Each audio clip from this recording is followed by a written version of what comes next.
up, hovering around his teammates, using Reinhardt's shield to kind of keep himself protected. But I want to see him get that going. I want to see Lucio use the sound barrier and just kind of combo that all together to ultimately clear off the point and allow them to get that cap.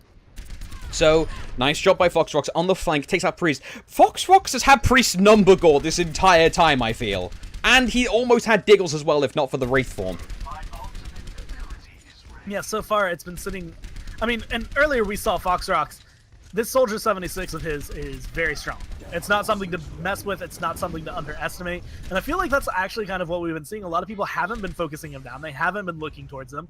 And while we right now do get to see Omat going towards him in a sort of way, his mech gets destroyed. Overall, Foxrox getting the better of all the trades he's been in. And once that tactical visor gets used, if they use that with Apotheosis and use that to get boosted, he's just going to be able to eat through them. That's the best point defense they have. Phara'delphia is kind of suffering a bit of a chronic issue, and I would diagnose that as chronic splitting up itis. They are way too many times, you know, Edas and Diggles were on the left flank while their two main tanks were up the middle. One of their supports were dead. They can't afford to be split up this much because they're about to lose this map because they can't consistently push as a team and stay together. If a couple people die and you know you can't get the cap, we do see Thelonious will use the tactical visor, but that gets cancelled out by the Transcendence. And now Foxrox is looking for kills. He finds 3 thanks to the amp. That went from tactical visor to tactical nuclear barrage. Nice use of the Earthshadow though by Pyronaut, but he doesn't waddle his way out at the point in time. That Crusader army is rather heavy. That is going to be map 1 going in favor of better than bad. Map 2, I'm not sure what that's going to be. I thought there was a pattern, but turns out there isn't. But whatever map 2 is going to be, Phara'delphia needs to group up significantly more, in my opinion. What was your take on that map, Gore? I mean, I completely agree. It came out of it better than bad. We're just really dominant. They were really controlling. Priest, Diggles, they had the right mental state to go into this. And of course, we actually see Foxrox. This is the reason why you don't let Foxrox stand uncontested on this Soldier 76. He just got 4 kills for his team on the point. That allowed them to pretty much push that cap as fast as they wanted. He definitely deserves getting that MVP there. And he's going to go, so close to getting 10 upvotes, but not quite going to get there. But there it is. He deserves the legendary. Yeah, completely justified. Like, I mean, the entire time we've seen better than bad. A lot of it, like, I don't want to say, again, I said this earlier, I don't want to say that it's one person carrying the team, because that's not exactly what it is, but this Soldier 76 has been top-notch every single game we've watched out of them, and that's the reason why I feel like Foxrox is really kind of, he's standing out from the rest of his team. The rest of his team are playing the game, but Foxrox is leading the way for them. Yeah, Foxrox did some great play, you know. In general, I'm going to do an antithesis to what you said. I'm going to say it wasn't a case of better than bad beating Phara'delphia. Phara'delphia gave better than bad that first map. And we are going to be going on to Hollywood here. First time we've seen that today on stream. But Phara'delphia split up way too much in that fight. So, in that entire map, not just in one fight. So hopefully, going into map 2...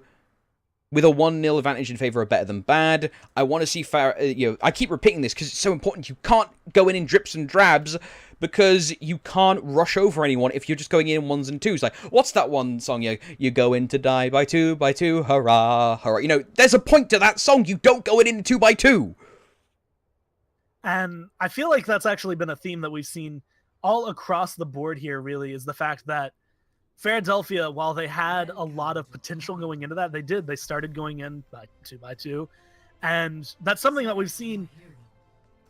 Teams can not necessarily tilt into that point where they're like very uncomfortable, they don't know how to focus down. But with the way it's standing right now, if that does happen to them and they run in like that, there's no chance of regrouping. You're just going to send yourself even further into tilt. You're going to like get really frustrated with the game, and you're not going to be able to think the strategy through. The best thing to do at that point is if everyone falls down, you just back away. Like, even conceding a point, as long as it keeps your head in the game, as long as you stay focused, it's worth conceding that point. So, things to make note of. 1, we are seeing similar-ish comps. Deed is opting to go on the McCree for their first attempt. This time it's going to be on defense. Bear in mind, ladies and gentlemen, teams are switched around. Badder Than Bad is going to be in the blue trunks, and Phara'delphia is in the red. Badder Than Bad, or Better Than Bad. I keep saying Badder Than Bad. That's categorically incorrect. Better Than Bad is 1-0 up, and we are in the second round now. So, while Phara'delphia can technically afford to lose, you don't really want to go down to losers, because that is where you're against the cliff and one loss can kick you off of it. Once again, we're seeing Foxrocks on Soldier 76. We're seeing Apotheosis on this Ana. I'm interested to see what we're going to see out of Better Than Bad, because they're running the same composition. I want to know, is it counterable? Yeah. Is their mechanics just too good for them to really get countered heavily? But as it stands, we actually see Omot. Just before the match begins, I want to make a slight correction. This is losers bracket, so someone's going home. I have to make a correction. This is losers bracket. So if Phara'delphia loses next game, they're out. Just a quick addendum. Which is actually really big. I want Phara'delphia to be able to adapt to this strategy that we see coming out of Better Than Bad, or Better Than Bad. Now you've got me doing it. now we're going through this, and this is really the point where they want to be. They have to get the aggression down here. They need to push this as far as they can, which obviously that's the point of the game. But they can't afford to slip up even a little bit. Pyro not going to get taken out almost immediately there as he dashed in. And it's going to allow his team to have a little bit of a rotational advantage as they go through on the backside. But they're now split up going around this point. It's up to McCree to do something good. Diggles and Eatdas try and go around. Diggles and Eatdas go back to spawn. Downside to putting one of your supports with a carrying going around with no backup or distraction, the entire team literally turns around and bursts you to death. And now 2 men down for this next push. Better Than Bad are doing a nice job defending, but Phara'delphia, once again, they're having that split up issue, Gore. And they should hopefully correct that if they actually want to stay in this. And it's honestly, it's kind of hard that flank. Luck going a little bit deep. I was wondering what Luck was doing over there, but now we see Notpolo picking it up. We see Foxrocks and Deed also over there, really just kind of slowly but surely eliminating every member they can hunt down. And it's going to give them the advantage. They still have to defend for a little over 2 minutes here. And the ultimates are coming online. Diggles has his, Priest has his, Thelonious is about to have the tactical visor, and we're going to see Pyronaut coming in soon. I expect to see him dash in and go for as big of a stun as he can get. Most of the members here on Better Than Bad are grouped up, so I expect a big play coming here in the next, 10 to 20 seconds. Shadow was used. Unfortunately, the buffed Reinhardt gets taken out, and now it is going to be the turn of Flortan to use his buffed self to try and hammer some people dead. Although, for him, he has a Transcendence healing him, so he's going to be able to chew through Phara'delphia's back line. That is going to be almost a team wipe. Actually, is that an unofficial team wipe goal? Either way, once again, holding the line. 1 minute 40 left on the clock for Phara'delphia to push. They need to get their act together and try and get in the front door, because so far, all they've done is get a foot in and then they immediately get shoved out. That was probably the best bet that Phara'delphia had to get into that fight, was using Pyronaut's dash, using his ult to get as many people, but he threw it out just a little bit too soon. He didn't have much control, and we actually see it being returned to him on this other side. We're going to see a D.Va ult come through, not taking out anybody. No, it does pick up Flortran, and that's going to open up a little bit. That Reinhardt shield no longer being up. D.Va going to be the one who has to suck up the damage. That opens this choke point. That opens up the pressure point. Yeah, we're going to see Pyronaut lead the charge for Phara'delphia. Maybe he can try and protect. High Noon was used by I Am Diggles to zone. Nice use. Oh! Kobe from the backline. Luck gets 3 with the nuclear detonation. Oh, sorry, self-destruct. Foxrocks picks up the 4. Thelonious will pick up Deed. Luck picks up Thelonious. And this is turning into an all-out brawl. Although, luckily, it looks like Better Than Bad managed to regain control of the situation thanks to a beautiful self-destruct by Luck. If you're Phara'delphia, right, you just win this great team fight. You finally get on the point. It's the first time in about 3 minutes that you were able to actually push yourself to that point. And then you get dunked on by a D.Va like that. It's not feeling good. Omot now knocked out of his mech. Eat the ass, going away as fast as he showed up. The only people here really going to be making a difference are going to be the Reinhardts, and it's not looking great for them. Pyronaut getting a little bit low. Flortran already falling. Deed going to get a kill. And a beautiful ultimate going to be able to potentially push his team back into this. They want to capture this, but a nice Tranquility going to save his team up and heal them up. Overtime is ticked, but it is going to tick down as fast as it showed up. That is going to be the second. It's the first round. So as long as we can see a defense like that coming out from Phara'delphia, then they have a lot of potential. But if they can't do that, then this is going to be over for them really fast. Phara'delphia. They have been so close so many times, and it makes me sad. Like, they have...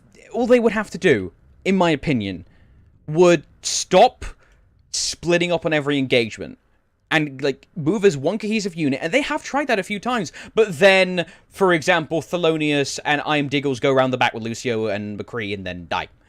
Or, yeah, that kind of thing.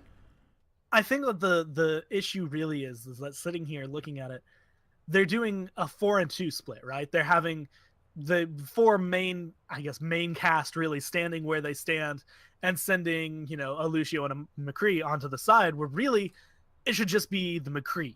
They don't need to send the Lucio over there. They're taking healing away from 4 other members to provide very minimal damage really overall. And while he can kind of afford to do a little bit, like, it's not great healing obviously off of Lucio, but any is better than none. You know, Diggles right now, I'd rather see him be alone in the flanking than bringing your support with you.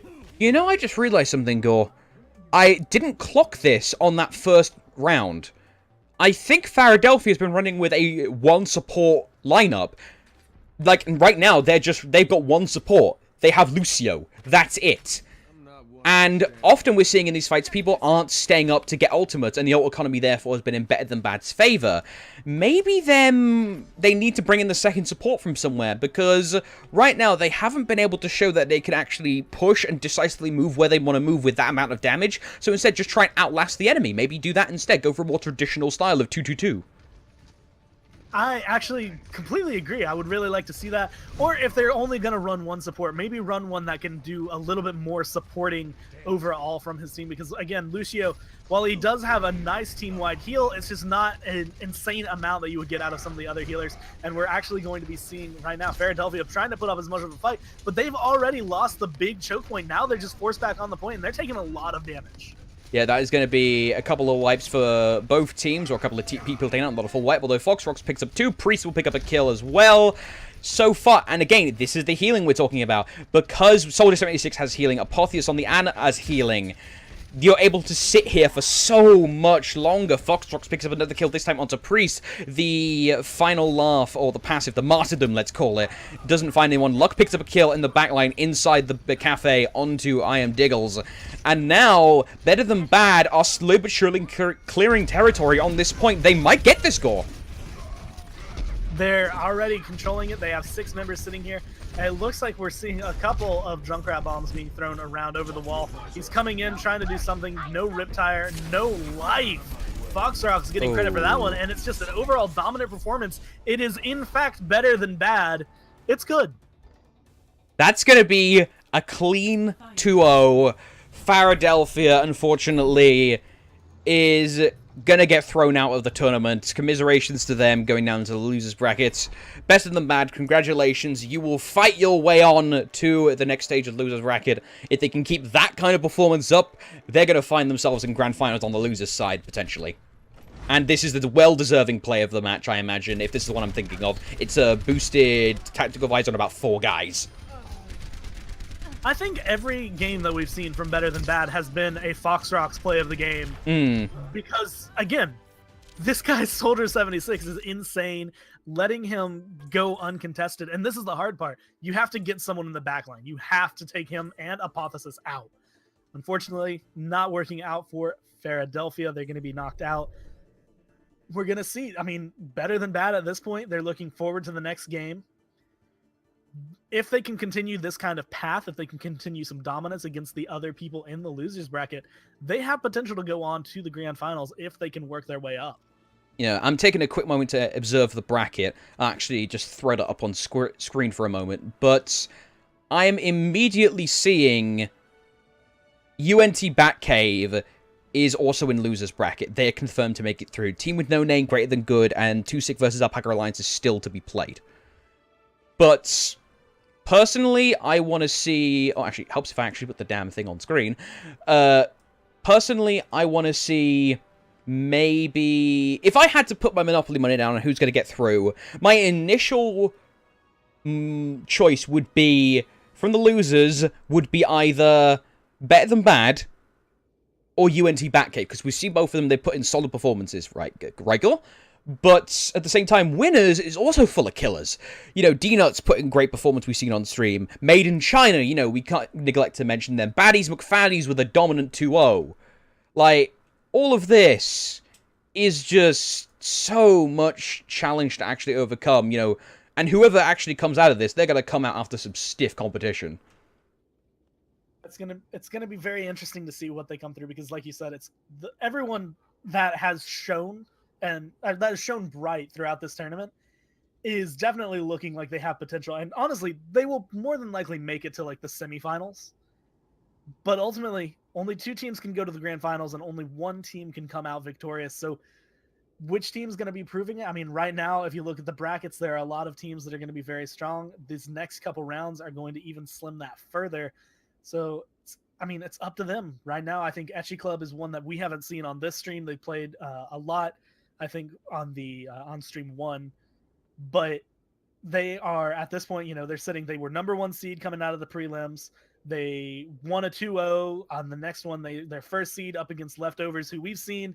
Obviously, Leftovers played very well, but if they continue kind of down this path, you know, you typically do see the first seed come down. I expect them to maybe make it to round 3, but at that point, it's really up in the air as to what we're going to see. And speaking of things that are up in the air, the next game that's going to be put on stream, that is just being sorted out for you fine ladies and gentlemen, / I'm not going to assume your gender because this is the internet. We will be right back as soon as possible. We're going to get the next game on stream as soon as we get the word. Don't go anywhere. This is the second stream for the Java Gaming Cafe Overwatch tournament.